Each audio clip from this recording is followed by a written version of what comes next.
기도드립시다.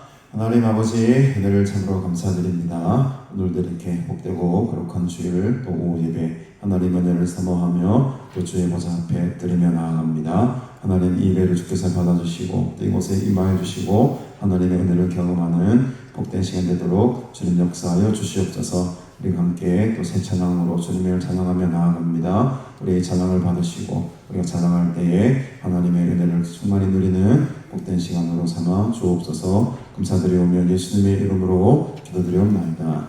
아멘. 제가 나눠드린 복사한 프린트한 이제 악보가 있는데 성령께 이끌리는 교회, 또 뒤쪽에는 나 주님을 신뢰합니다. 이 노래는 제가 세종에 제가 아까 말씀드렸던 그 교회에 가서 예배드릴 때 함께 부르던 찬양인데 저도 참 그 자리에서 불러봤는데 참 은혜가 되더라고요. 그래서 여러분들이 한번 소개도 시켜드리고 싶고 그때 받은 은혜를 함께 나누고 싶어서 이 곡을 한번 가지고 와봤습니다. 우리 성령께 이끌리는 교회 한번 불러보도록 하겠습니다.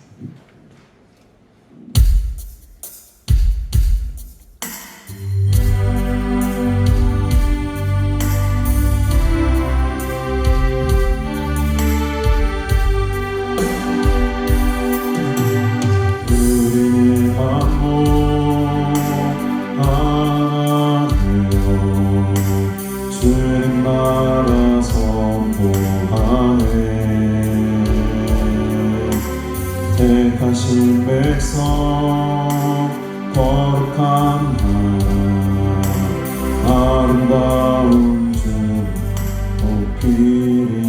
우리는 한 몸 하나되어 주님 나라 선포하네. 택하신 백성 거룩한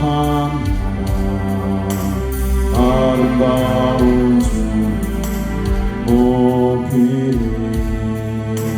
주님의 손과 발로 부르신 곳 담대하게 나가네. 주님만 의지하여 순종하며 따라가리라. 성령께 이끌리는 노래하여 주님만 예배하네. 다시 오실 주님의 길 예비하며 예수만 높이리라. 성령께 이끌리는 노래하여 주님만 예배하네. 다시 오실 주님의 길 예비하며 예수만 높이리라.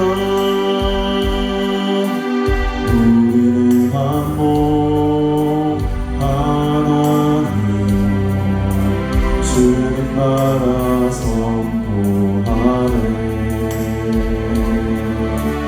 택하신 백성 거룩한 나라 아름다운 주 높이리. 주님의 손과 발로 부르신 곳 담대하게 나가네. 주님만 의지하며 기도하네. 순종하며 따라가리라. 성령께 이끌리는 노래하여 주님만 예배하네. 다시 오실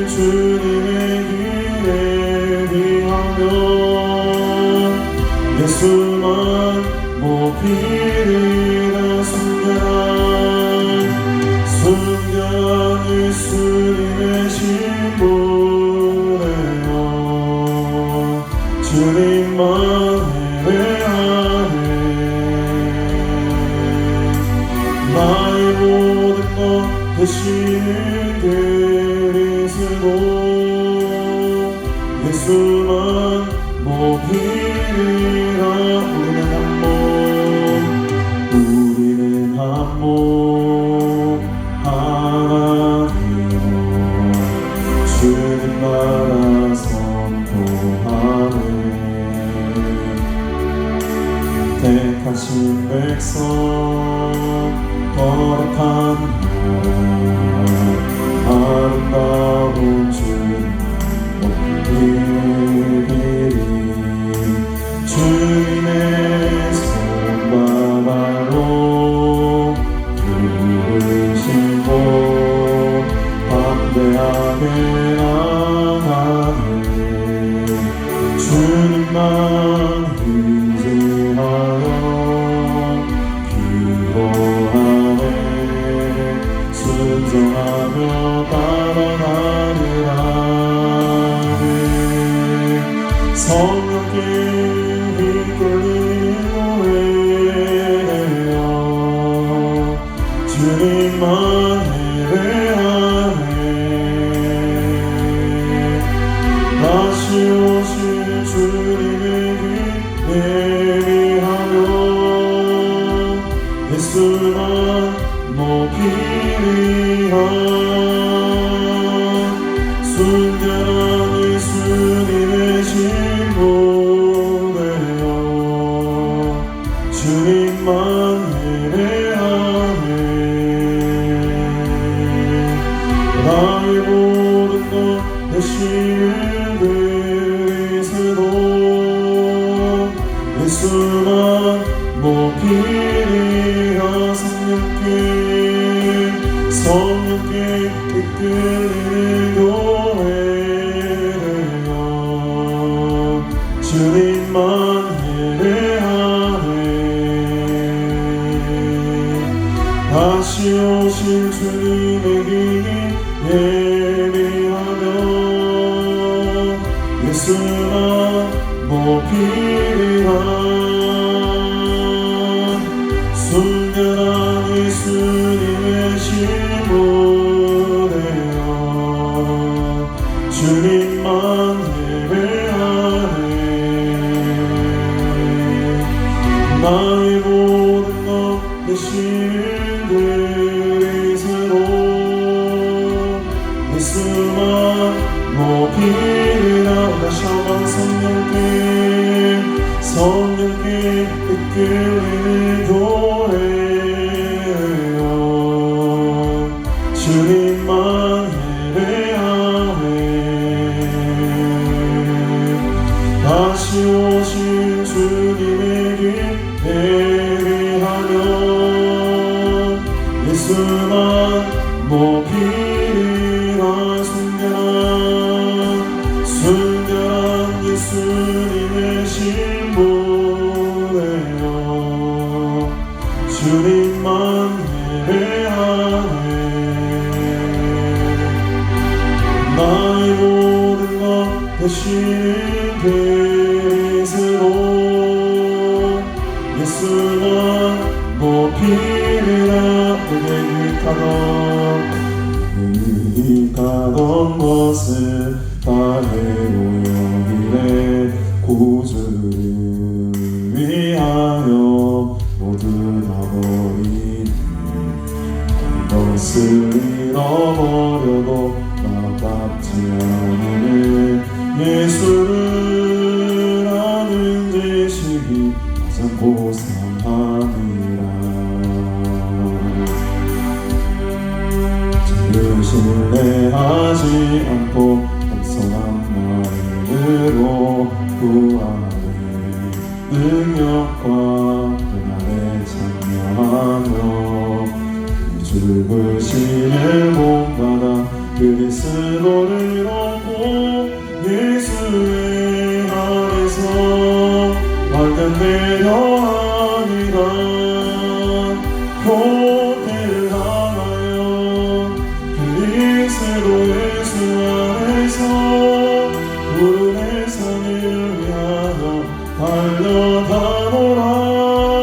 이전에 힘든 것은 모두 잊어버리고 앞에 계신 그리스도께로 달려가노라.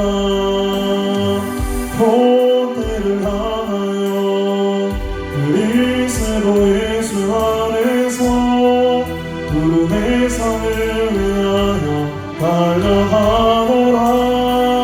이전에 있는 것은 모두 잊어버리고 앞에 계신 그리스도께로 달려가노라. 그들이 가던 것은 나의로 여기네. 구주를 위하여 모두 다 버린 것을 잃어버려도 나같지 않으니 예수를 아는 지식이 가장 고상하니라. 죄를 신뢰하지 않고 겸손한 마음으로 구하는 능력과 고난에 참여하며 죽으심을 본받아 그리스도를 얻고 예수의 안에서 발견되려 함이라. 본때를 향하여 그리스도 예수 안에서 구름의 삶을 위하여 달려가노라. 이전에 있는 것은 모두 잊어버리고 앞에 계신 그리스도께로 달려가노라. 본때를 향하여 그리스도 예수 안에서 구름의 삶을 위하여 달려가노라. 이전에 있는 것은 모두 잊어버리고 앞에 계신 그리스도께로 달려가노라. 그들이 가던 것은 바대로 여기네. 구주를 위하여 모두 다같이 모든 것을 잃어버려도 나같지 않으니 예수를 아는 지식이 가장 고상하니라. 죄를 신뢰하지 않고 겸손한 마음으로 구하는 능력과 고난에 참여하며 이 죽으심을 본받아 그리스도를 얻고 예수의 안에서 발견되려 함이라니. 본때를 향하여 그리스도 예수 안에서 구름의 삶을 위하여 달려가노라. 이전에 있는 것은 모두 잊어버리고 앞에 계신 그리스도께로 달려가노라. 본때를 향하여 그리스도 예수 안에서 구름의 삶을 위하여 달려가노라.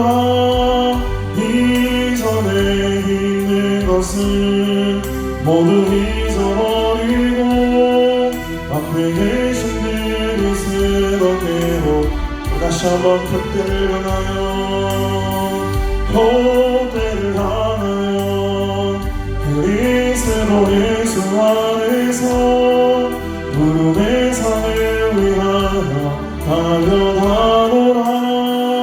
이전에 있는 것은 모두 잊어버리고 앞에 계신 그리스도께로 달려가노라.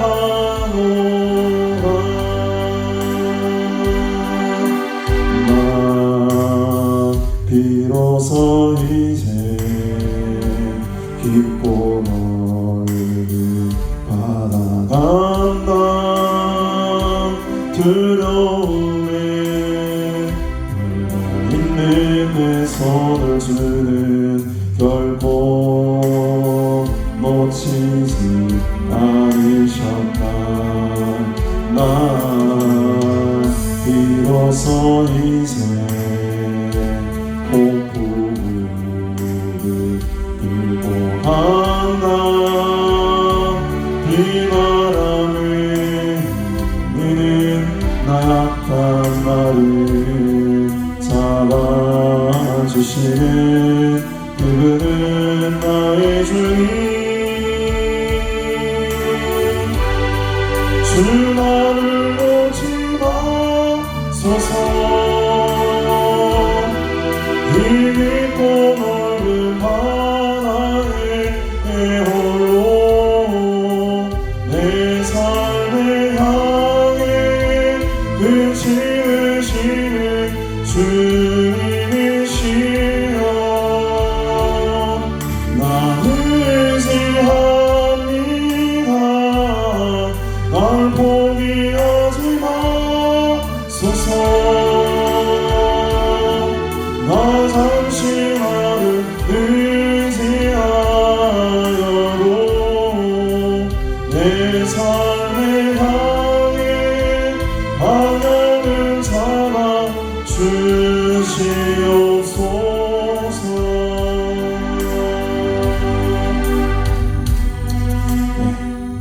이 찬양은 무려 20년 전에 불렀던 찬양인데 이 새 찬양이 아닙니다, 여러분. 20년 전에 제가 포항에서 근무할 때 제 숙소에서 딱 아침에 일어나면 포항 앞바다가 쫙 보이는 곳이었어요. 아침에 딱 일어나면 큰 창문이 있는데 그 창문을 딱 열면은요 포항 앞바다가 쫙 멀리 그 오징어 배들이 다 떠 있고요. 밤에는 그 오징어 배들이 얼마나 불이 반짝반짝반짝반짝 그 오징어 이제 자기 배들이요. 아침에 일어나면 거기서 해가 탁 뜨면서 바다를 쫙 비추는 그 모습을 바라보면서 제가 이 찬양을 많이 불렀던 적이 있었습니다. 무려 20년, 22년 정도 전쯤 되겠네요. 그 넓은 바다 가운데에 두려움에 떨고 있는 내 손을 잡아주시는 주님. 주님께서 나를 놓치지 아니하시고 이 깊고 넓은 바다에서 내 항해 끝이 되시는 주님. 이 찬양의 가사를 제가 아주 한동안 한 1년 정도 계속 많이 불렀던 찬양입니다. 우리 인생이 바다 같은 인생이죠. 끝도 없는 바다 가운데에 홀로 있다라고 생각했을 때 그때 하나님께서 포기하지 말아라. 내 삶의 인생의 키가 되어주시고 또 그 넓은 바다 같은 인생 가운데에 내 삶을 인도하시는 그 주님만을 의지하며 살겠습니다 라는 그런 고백을 제가 하며 살았던 그 22년 전의 일이 기억이 납니다. 우리 다시 한번 나 비로소 이제 깊고 넓은 바다로 간다 찬양 다시 한번 불러보십시오. 저는 제 개인적으로는 굉장히 지금 은혜가 되고 있는데 여러분들은 어떨지 모르겠습니다. 한번 불러보십시오.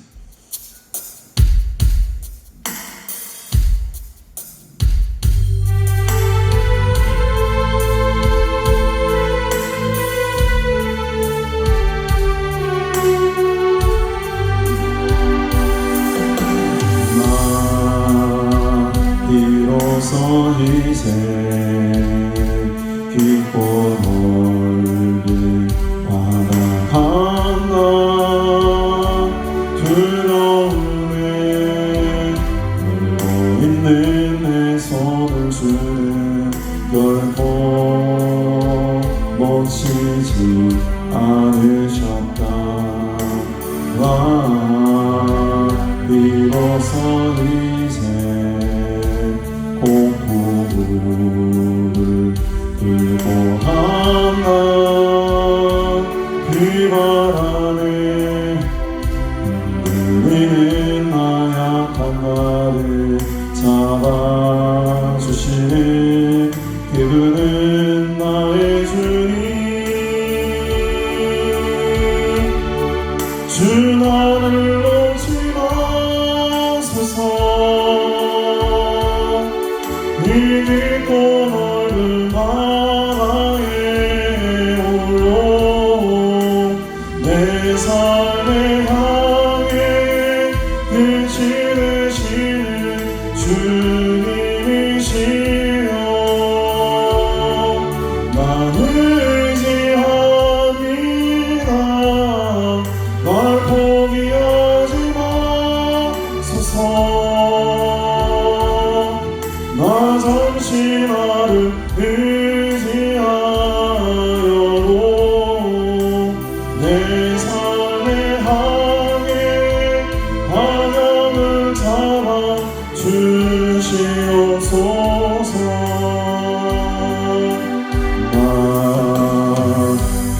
주시옵소서. 이제 폭풍을 뚫고 한다.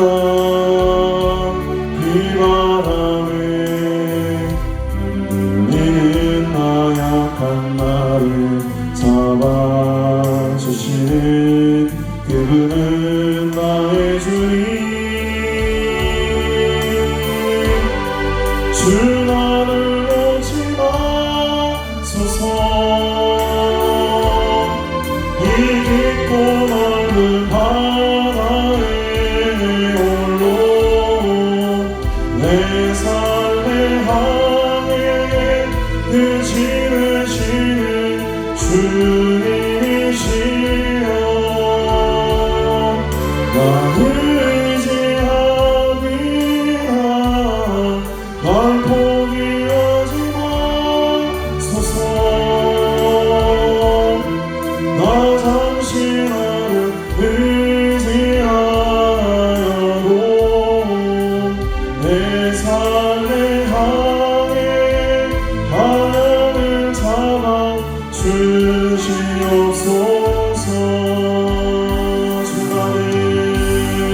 주 나를 놓지 마소서. 이 깊고 넓은 바다에 홀로 내 삶의 항해 그 짐을 지는 주님이시여. 나를 의지하리라. 날 포기하지 마소서. 나 잠시 나를 의지하여도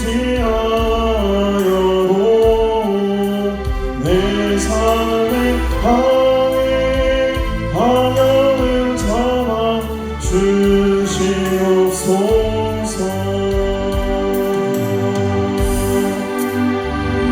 아멘.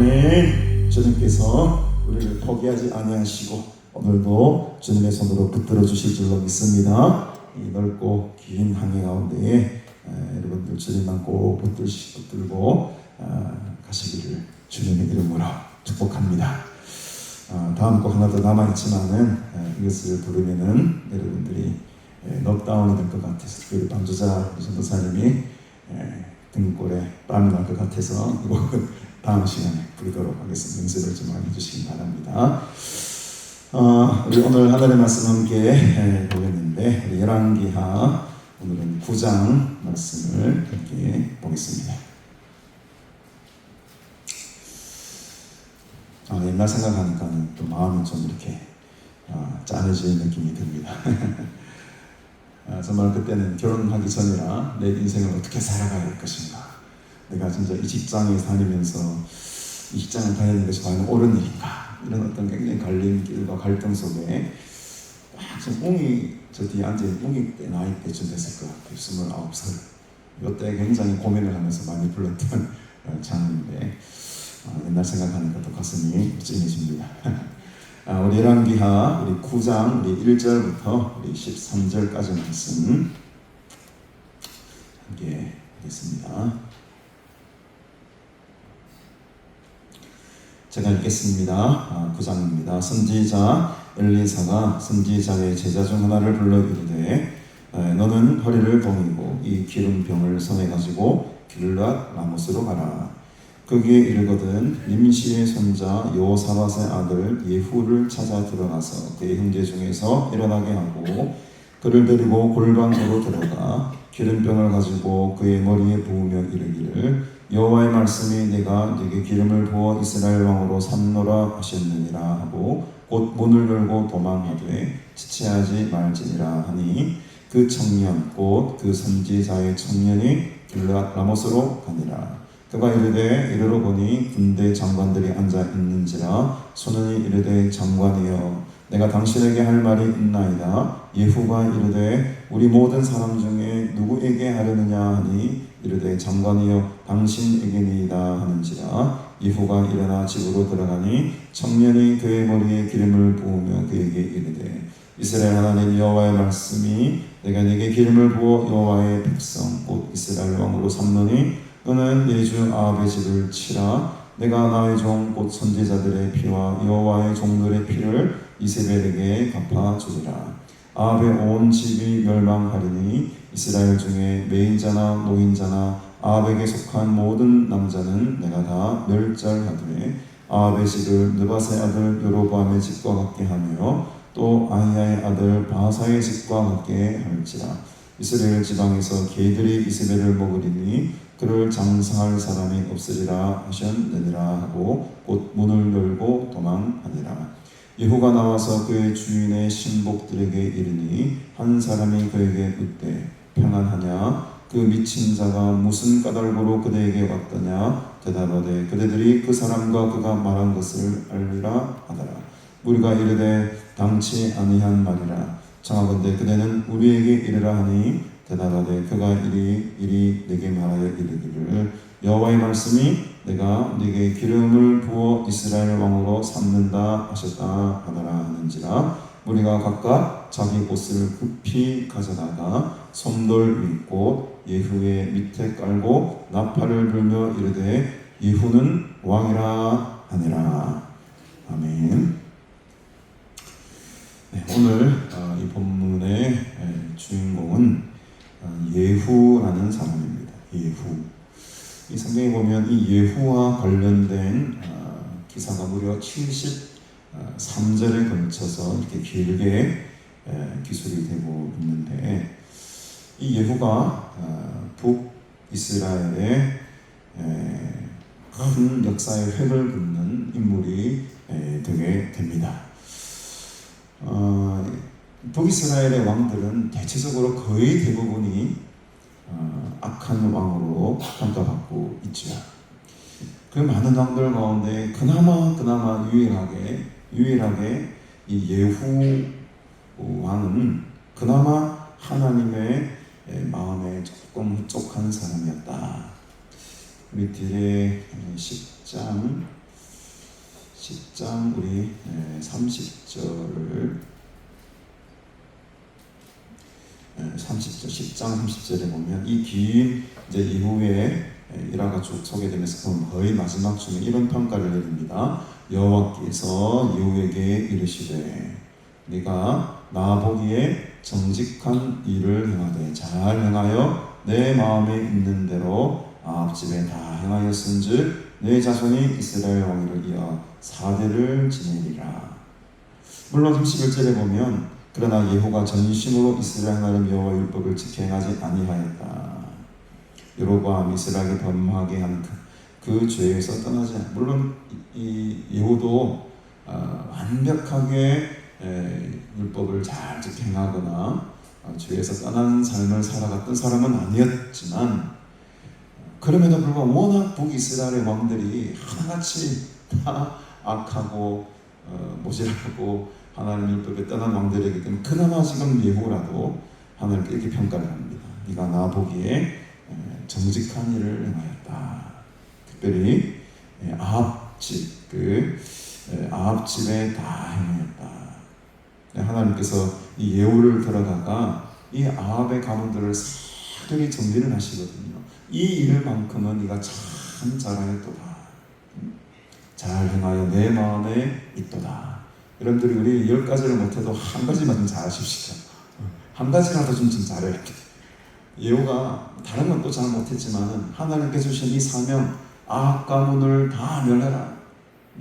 이 사명만큼은 이제 우리 앞으로 계속 보게 되겠지만 그 일만큼은 철저하게 주님 말씀 앞에 순종함으로 행하거든요. 그러니까 한 가지 다 못해도 한 가지라도 잘하니까 하나님께 칭찬을 받는 거예요. 여러분 너무 많은 것을 다 잘하려고 하지 말고 내게 주신 그 하나 일만이라도 꼭 붙들고 성실히 잘 감당하면 하나님께 칭찬받는 자가 될 줄로 믿습니다. 이 예후를 한번 보십시다. 9장 1절에 보면 선지자 엘리사가 선지자의 제자 중 하나를 부릅니다. 엘리사가 살아있을 때에 엘리사의 제자 중에 한 사람을 부르는 거죠. 그래 어떻게 명령을 하느냐 하니까 허리를 동여라. 이게 첫 번째 명령입니다. 허리를 동여라. 그리고 이 기름병을 손에 가져라. 병을 가져라. 그리고 어디로 가라? 길르앗 라못으로 가라. 세 가지입니다. 허리를 동여라, 병을 가져라, 길르앗 라못으로 가라. 이 세 가지 명령을 내리게 되죠. 그러면 왜 지금 이 엘리사가 제자를 불러다가 길르앗 라못으로 가라고 했을까? 그리고 빈손으로 가지 않고 왜 기름병을 가지고 가라고 했을까? 바로 이 길르앗 라못이 지금 어디냐고 하면 지금 전쟁이 벌어지고 있는 장소입니다. 하사엘이라는 왕이, 아람 왕이 지금 쳐들어오고 있는 중이죠. 그래서 이 길르앗 라못이라는 곳에서 북이스라엘과 남유다의 연합군과 함께 대결을 하게 돼요. 전쟁을 하게 됩니다. 근데 이 전쟁 속에 치열한 전쟁 속에 당시 이스라엘의 왕은 북이스라엘의 왕 부상을 입게 되죠. 그래서 부상을 입게 돼가지고 이스라엘이라는 곳을 약간 도망을 가게 됩니다. 피신을 하게 됩니다. 그 치료를 받아야 되니까요. 그러면 지금 길르앗 라못에는 누구만 있습니까? 이제 군대들만 있는 거예요. 왕은 지금 부상을 당해가지고 후방으로 지금 피해 있는 상황이고, 지금 이 길르앗 라못에는 누가 남아있다? 여우를 비롯한 군대 장관들과 군인들만 지금 남아서 지금 아람 왕과 지금 싸우고 있는 중이라는 거죠. 전쟁 중입니다. 지금 상황이 전쟁 중인 거죠. 그 전쟁통에 지금 제자를 불러다가 길르앗 라못으로 빨리 가라. 거기에 이르거든 님시의 손자 요사밧의 아들 예후가 있을 것인데 그 예후를 꼭 찾아야 된다. 그 예후를 꼭 찾아야 된다. 그래서 그의 형제 중에서 일어나게 하고 그를 데리고 어디로 들어가라? 골방으로 들어가라고 합니다. 골방으로. 아무도 잘 알지 못하는 소위 말하는 비밀 장소로 그 예후를 데리고 들어가라 이 말이에요. 근데 사실은 이 우리 열왕기 상을 한번 보실 거예요. 열왕기상 19장 한번 띄워보시면 좋겠는데, 열왕기상 19장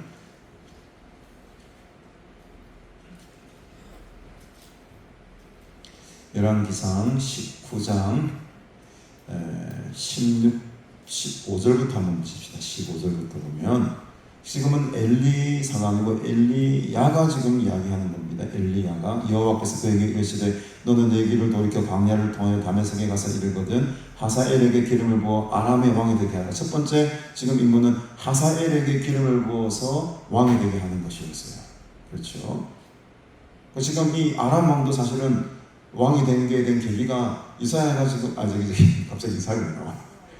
엘리야가 기름을 부어서 아람 왕을 만든 거죠. 세운 거죠.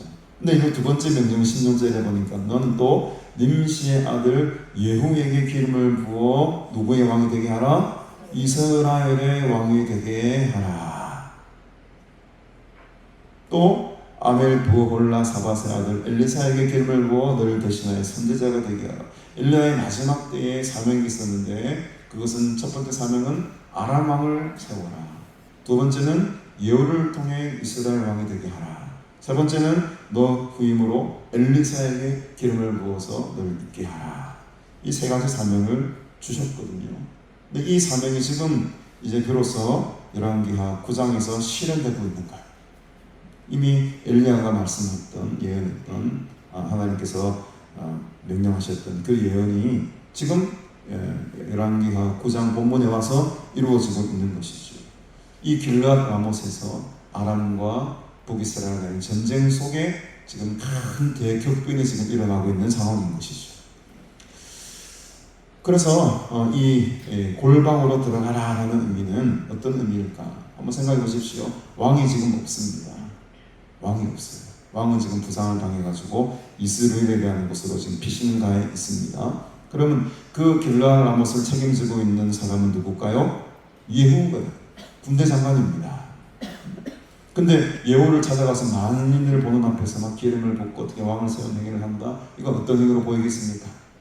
당연히 반역의 행위로 보이는 것이겠죠. 왜? 아직 길르앗 라못에는 이 이스라엘 왕을 따르는 자들이 있었을 것 아닙니까? 그들의 눈이 보기에는 반역인 거예요. 이거는.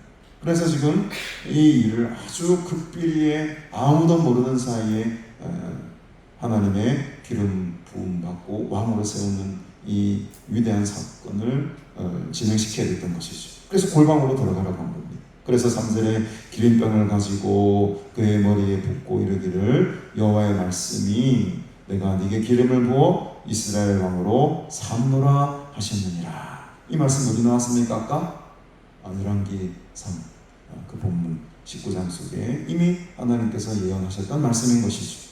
그것을 지금 엘리사 시대 때 와서 엘리사의 지금 이름도 뜻도 모르는 그 제자 뒤에 보면은 소년이라는 말도 나오기도 하고 청년이라는 말, 옛날 성경에는 소년이라고 표현하기도 하는데 여기도 5절에 보면 소년이라고 나오네. 아주 어리고 연약한 한 종을 통해서 이 위대한 일이 지금 진행이 되게 됩니다. 그러니까 하나님의 역사 가운데는 엘리야와 엘리사만 있는 것이 아니고 그 일을 이루어가기 위해 수많은 사람들이 지금 동원이 되고 있어요. 그 중에도 지금 한 사람이 누굽니까? 이름도 빛도 없는 청년, 이름도 빛도 없는 소년, 아무 힘없는 정말 이름도 나오지 않잖아요. 그 엘리사의 제자, 이런 사람들까지도 하나님이 동원시켜서 지금 이스라엘의 역사를 지금 이끌어가고 계시는 것이죠. 이 명령, 이 중차대한 사명과 명령을 가지고 길앗 라못으로 갑니다. 여러분 상상해 보십시오. 길앗 라못이 지금 평온한 성이 아닙니다. 바로 코앞에는 성 주위에는 아람의 그 군대가 막 진을 치고 있습니다. 그리고 그 진을 뚫고 길앗 라못 성 안으로 들어가는 것은요 생명을 걸어야 되는 일이고 위험천만한 일입니다. 아무나 이 일을 감당할 수가 없죠. 재빠르고 이 굉장히 용기 있고 담대한 자만이 이 미션을 수행할 수가 있었던 것입니다. 뭐 평온한 성이면 나도 가죠, 니도 가고 다 가죠. 근데 지금 이건 평온한 성이 아니고 전쟁 중에 있는 성이고 치열한 지금 싸움이 벌어지고 있는 상황 속에 그 진영을 뚫고 길앗 라못으로 들어간다는 것은 굉장히 무섭고 두려운 일이었습니다. 그러나 이 엘리사의 제자는 아마 특수훈련을 받았는지 모르겠습니다만 아주 용기 있게 담대하게, 그래서 허리를 동이라 이런 말은 이가 마음의 준비를 단단히 하고 어떤 유혹과 칼날 앞에서도 이 사명만큼 우리가 끈하게 지켜내야 됩니다. 정말 중요한 사명이다. 여러분 허리를 동이시기를 바랍니다. 허리띠를 쫄라매야 되는 거예요. 하나님 일을 하는데 그만 느슨하게 막 대충 설렁설렁 하면 하고 말면 말고 이런 식으로 같으면 아예 안 하는 게 낫습니다. 허리를 동이고 내가 전장으로 뛰어가고 목숨을 걸고 길앗 라못성으로 내가 살아 들어가느라 이런 어떤 결단과 이런 어떤 열심과 어떤 이런 요즘 단어가 생각나지 않아가지고 의지들이 막 이렇게 불타올라야 되는 거예요. 이런 자들에게 하나님이 사명 주시는 것이고 이런 자들에게 하나님께서 숙제를 주시는 것이고 뭐 되면 되고 안 되면 안 되고 그만큼 하고 일을 하지 이런 마음 가지고는 하나님께서 그 사람 쓰지 않습니다. 그래서 이 청년이 목숨 걸고 이 길앗 라못성으로 순종해서 갑니다. 4절에 그 청년 곧 선지자의 청년이 길앗 라못으로 가니라. 우여곡절 끝에 이제 상안에 들어갔습니다. 5절에 보니까 군대 장관들이 쫙 앉아 있는 거예요. 군사해야 됐겠죠. 지금 왕이 없는데 지금 이 전쟁 어떻게 우리가 이겨나갈 것인가 막 지혜를 짰겠죠. 군대 장관들이 앉아 회의하고 있습니다. 근데 5절에 보니까 그들이 눈에 볼 때는 소년이었어요. 저 조그만 소년이지. 뭐 한다고 이 장관 회의 아무나 들어올 수 없는데 느닷없이 조그만 소년이 들어오니까 그를 보고 소년이라고 지금 보는 거예요. 소년이 이르되 장관이여 내가 당신에게 할 말이 있습니다. 여우가 다 말을 합니다. 야, 이 있는 사람 다 장관이다. 장군이다. 누구한테 이야기할 건데? 물어보니까 장관이여 당신에게 내가 할 말이 있습니다. 그러면은 보통 뭐 별 3스타, 2스타, 뭐 포스터 아닙니까? 장군들이라면 조그만 뭐 깨자재 얼마나 그 모양이 허술했겠어요. 그 산을 넘고 물 건너가지고 그 전장을 피해 오느라고 이 몰골이 말이 아니었을 겁니다. 체구도 작죠. 소년처럼 보인다니까요. 그럼 당장 어디 금방 저기 들어와가지고 나가. 저 같은 그럴 것 같아요. 오이씨 군대 장관들이 뭐 중요한 지금 회의를 하고 있는데 조그만 게 들어와가지고 뭔 엄마 이랬을 것 같은데 이 예후는 조금 마음이 달랐어요. 그래서 6절에 보니까 예후가 친히 일어나서 골방으로 들어가는 대신에 자기 집으로 데리고 들어갑니다. 복대를 하는 거죠. 그래서 그 집 안에서 청년이 그의 머리에 기름을 붓습니다. 아마 예후는 깜짝 놀랐을 겁니다. 이 깨세한 소년이 와가지고 자기 머리에 기름을 붓네. 이게 도대체 어떻게 되는가? 그러면서 여호와에게 말합니다. 이스라엘 하나님 여호와의 말씀이 내가 너에게 기름을 부어 여호와의 백성 곧 이스라엘의 왕으로 삼겠노라. 아마 어처구니 없었을 거예요. 여호 입장에서는 느닷없이 갑자기 조그만 손이 들어와고 기름을 붓는데 기름을 부으면서 네가 이스라엘의 앞으로 왕이 될 것이다. 얼마나 황당했겠습니까? 그러나 이 예후의 눈으로 볼 때는 이 깨지지 않은 소년이 정말로 하나님의 선지자 엘리사의 제자였던 것을 아마 영적인 시각으로 보았을 것 같아요. 육신의 눈으로 보면 너무너무 보잘것없지요. 조그만 애가 뭘 하겠습니까? 이거 어디서 불러보고 온 네가 스승이 엘리사인지 뭐 누군지 어떻게 알겠습니까? 당연히 그것을 거부할 수도 있었겠지만 예후의 눈으로 볼 때 이 친구는 진짜 신실한 사람이 맞겠다. 엘리사의 수제자가 맞겠다라는 어떤 영적인 눈이 열렸던 것 같아요. 그래서 여러분 하나님의 일을 하는 데는 작은 사람을 무시하면 안 됩니다. 아무리 작은 자라 할지라도 하나님이 그와 함께 하시는 그 작은 자가 큰 일을 행하는 거예요. 제가 앞전에도 말씀 한번 들었는지 모르겠습니다만 그 영락교회 김은성 목사님 설교를 제가 잠깐 들어보니까 아주 어릴 때에 간증을 하시더라고요. 초등학교 3학년 4학년 때 교회 한바닥에서 막 뛰놀고 있으면은 기도실에서 기도하고 있는 고사님들이 자기가 막 부른답니다. 은성아 일로 와 좀 와라. 이 아픈 사람이 누워있는데 네가 좀 기도해주라. 그럼 그 고울리게 3학년 사람 뭘 알겠습니까? 근데 그 순수한 마음으로 거기 얹고 하나님 권사님의 병을 고쳐주세요. 뭐 큰 기도도 아니에요. 애들 무슨 기도를 많이 할 수 있겠습니까? 그냥 손 얹고 진실된 마음으로 예수님의 이름으로 기도합니다 라고 하면 병이 나았다는 거예요. 그 김문성 목사님 그 영락교회 큰 교회 진단의 목사님이시죠. 그 어릴 때의 고백입니다. 간증입니다. 그렇게 권사님들이 자기를 많이 찾았대요. 조그만 것 희한하게 여기 조그만 애가 손을 얹고 기도하면은 신기하게 병들이 탁 나와버리니까.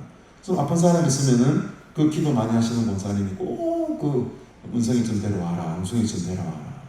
이래가지고 그 어린아이의 손을 통해서 역사하셨다. 하나님은 누구의 손을 통해 역사할지 모릅니다. 아무리 연약하고 미약한 아이라 할지라도 하나님이 그와 함께 하시는 위대한 일을 행하는 것입니다.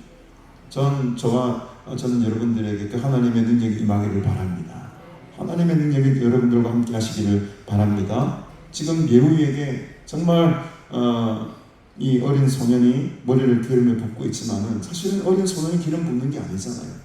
그것은 바로 하나님의 능력이 그 어린 소년을 통하여서 도구로 쓰임받고 있을 뿐입니다. 하나님이 이 예후를 왕으로 세우겠다라고 작정하시고 결단하셨기 때문에 이 일이 일어나게 되는 것이죠.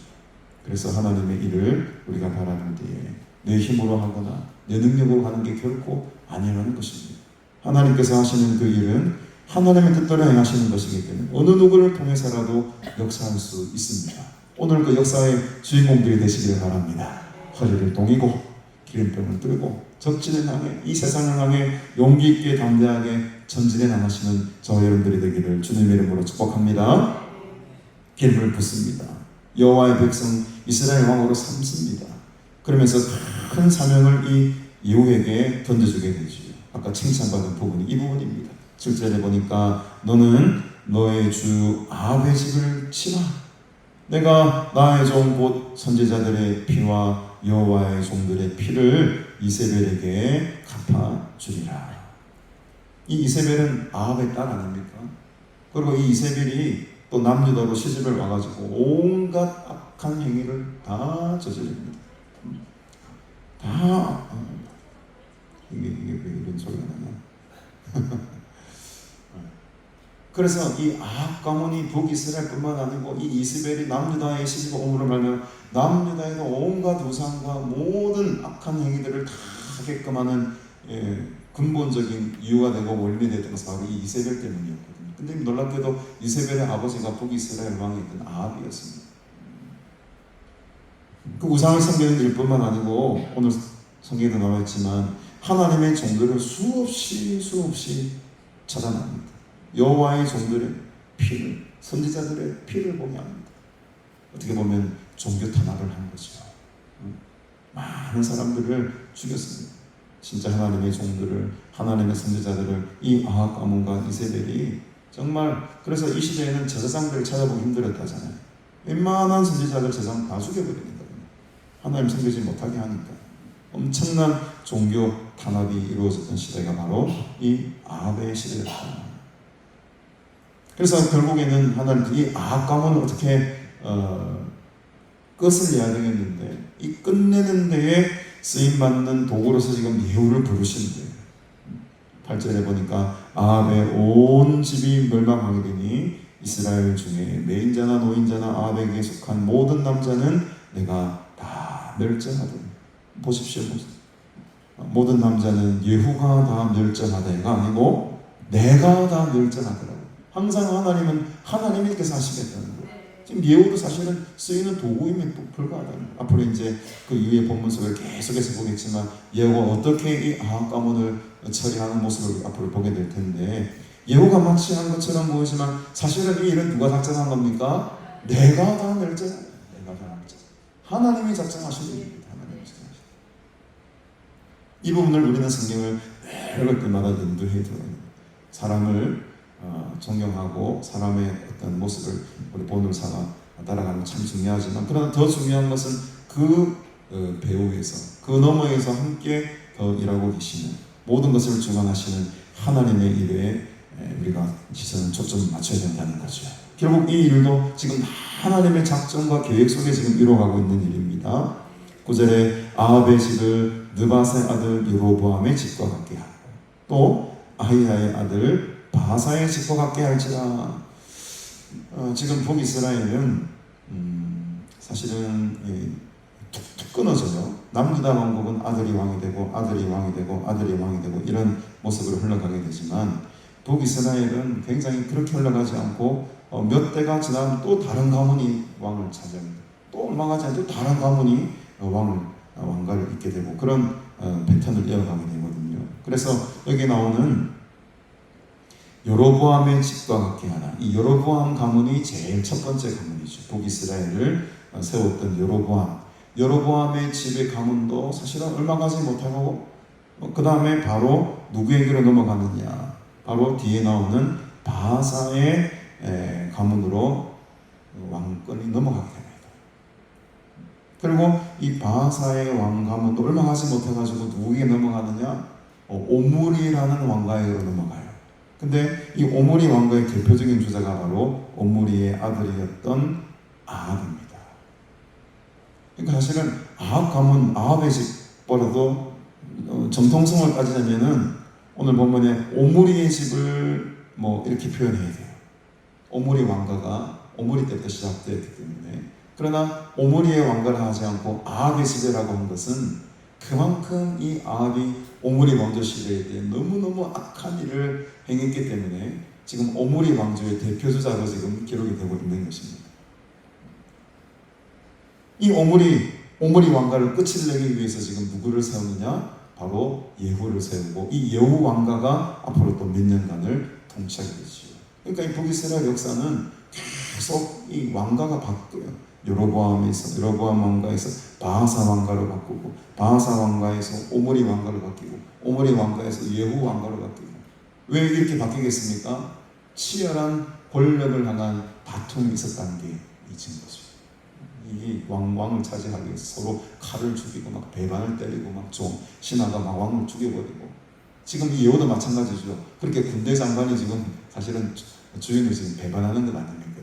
이런 식으로 칼이 난무를 하고 피가 난무를 하는 그 역사의 둔례 속에 있었던 것이 바로 북이스라엘의 역사거든요. 이 오므리 왕가의 아주 악한 대표적인 왕이었던 아합, 이 아합의 집을 괴멸시키고 멸절시키기 위해서 하나님 다시금 예후라는 사람을 들어서 예후라는 왕가가 이 북이스라엘을 이어받게끔 하십니다. 이게 하나님의 역사였던 것이죠. 그래서 9절에 보면 그래서 여로보암 집이 나오고 또 바하사의 집이 나오는 것입니다. 가문이 다 다른 가문이에요. 10절에 보시면 이스라엘 지방에서 개들이 이세벨을 먹으리니 그를 장사할 사람이 없으리라 하셨느니라. 이세벨의 마지막 결국을 예언하고 있는데 이 본문은 또 다음번에 이 본문을 이어서 우리가 보게 될 때에 또 등장하게 될 것입니다. 그렇게 예언을 하고 나서 급히 10절에 보니까 이 소년이 이 청년이 문을 열고 급하게 도망갑니다. 문을 열고 이제 끌어나가 살려나가 막 도망가. 이것은 도망간다라는 표현보다는 급하게 떠났다 이런 표현이 맞죠. 왜냐하면 조금 더 지체하면은 어떻게 보면은 자기가 죽임을 당할 수도 있죠. 저거 말이지, 우리의 왕을 배반시키고 지금 반란을 주동하는 주동자 아닌가라는 의심을 받을 수도 있고요. 그래서 이 말을 던지자마자 문을 열고 곧바로 그 성을 빠져나오게 됩니다. 11절에 보니까 예후가 천천히 나옵니다. 나와서 그의 주인의 신복들에게 이르니 그의 주인의 신복들이란 누구겠습니까? 왕의 신복들인 거예요.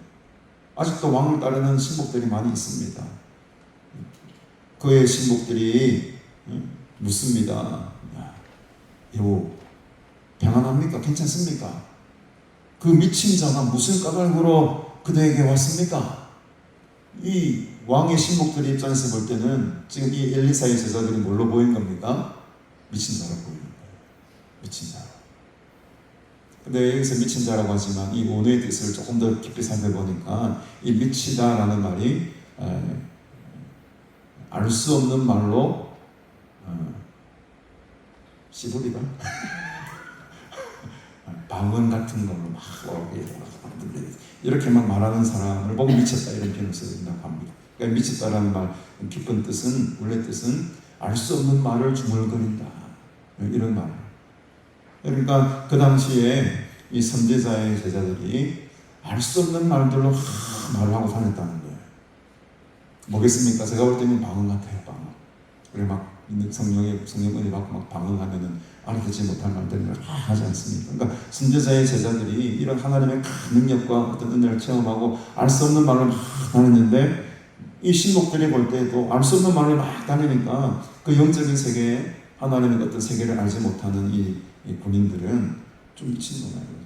몽뚱한 내용을 저렇게 계산하고 하면서 미친 사람 취급합니다. 그 미친 자가 무슨 까닭으로 당신에게 왔습니까? 그러니까 예후가 이제 좀 뜨끔한 거죠. 자기 지금 머리 이미 기름을 부음 받았지 않습니까? 그대들이 그 사람과 그가 말한 것을 알게 될 날이 올 겁니다. 내가 지금 말하지 못하지만 결국에는 그게 어떤 일인지를 당신도 좀 있으면 알게 될 겁니다. 이렇게 대충 넘어가려고 합니다. 너무 정확하게 말했다가는 이 왕의 신복들이 막 배반을 당신이 우리 왕을 배반하고 또 막 반란이 또 다른 반란이 일어날 수 있으니까요. 그럼에도 불구하고 이 무리들은 계속 요구하죠.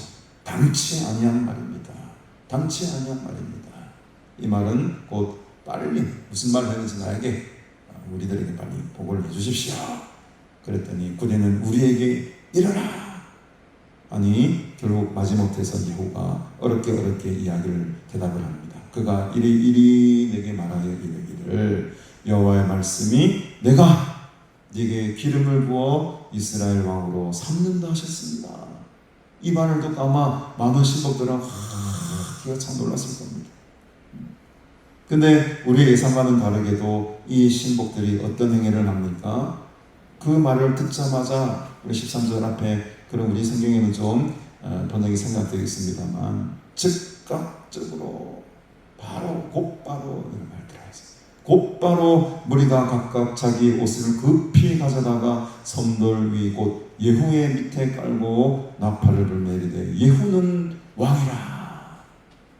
좀 갑작스럽게 분위기가 바뀝니다.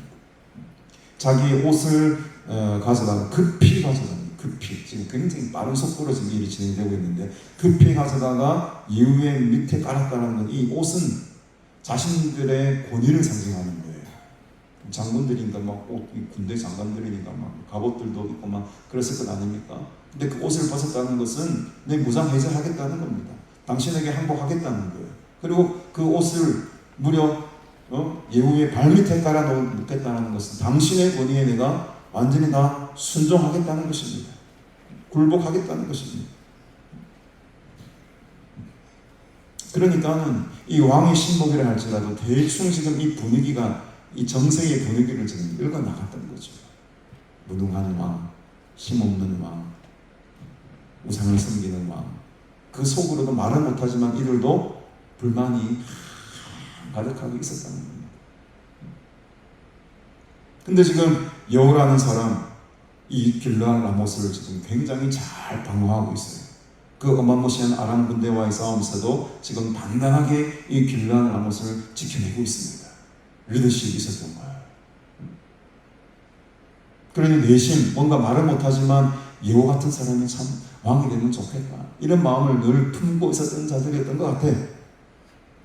겉으로는 왕 이렇게 하지만 속으로는 저 왕 안 되네, 저렇게 하시면 안 되는데 하면서 여우 같은 저런 사람이 정말 왕이 되면 참 좋을 것 같은데, 이런 마음들이 있던 찰나에 여우가 기름을 부음받았다 하니 얼마나 사실 기뻤겠습니다. 그래서 모든 사람이 각각 다 자기 옷을 다 벗어던지고 그 옷을 여우의 밑에 깔고, 심지어는 나팔을 불고, 이제는 공표를 해야 돼. 이 비밀리에 골방에 들어가서 집에 들어가서 여우만 알게 아니라 지금 모든 백성들이, 모든 군사들이 이 일을 다 알아야 된다 하고 나팔을 불며 선포합니다. 여우는 왕이라.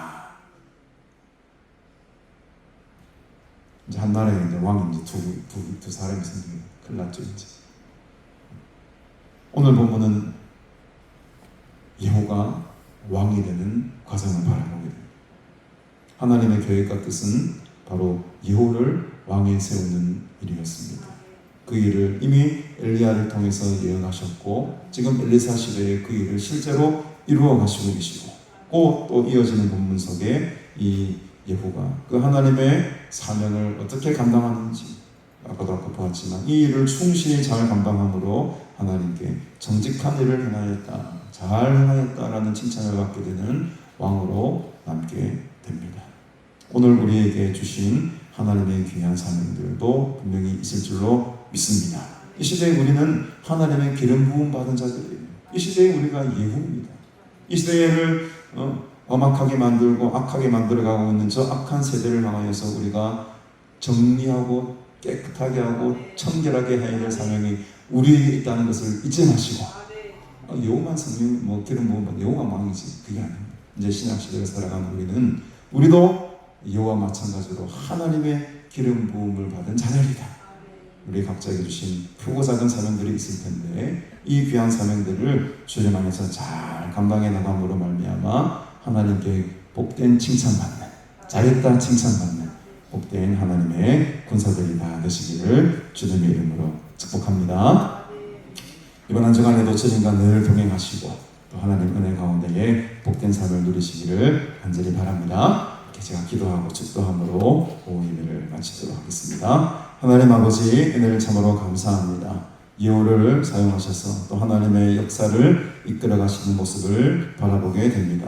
하나님의 역사는 사람들을 통하여서 이루어집니다. 오늘도 우리 모두가 그 하나님의 크고 놀라운 구원의 역사 가운데에 한 사명자로 또 한 일꾼으로 한 도구로 쓰임받게 하시니 감사합니다. 성령 기름 부어주시고 또 하나님의 기름 부음 받은 자들로서 우리에게 주신 이 귀한 사명들 세상을 살아가며 잘 감당할 수 있도록 날마다 성령으로 함께하여 주시옵소서. 예수님의 이름으로 기도드리옵나이다. 아멘. 지금은 우리 구주 예수 그리스도의 은혜와 하나님 아버지의 무한하신 사랑과 성령의 교통교제 충만 위로하심의 은총이 오직 하나님만을 의지하고 하나님의 기름 부음 받은 자들로서 이 땅을 살아가며 주신 사명 목숨 걸고 생명 걸고 잘 감당하며 살아가기를 소원하고 결단하는 너희 모든 무리들과 영원토록 함께 있을지어다. 아멘.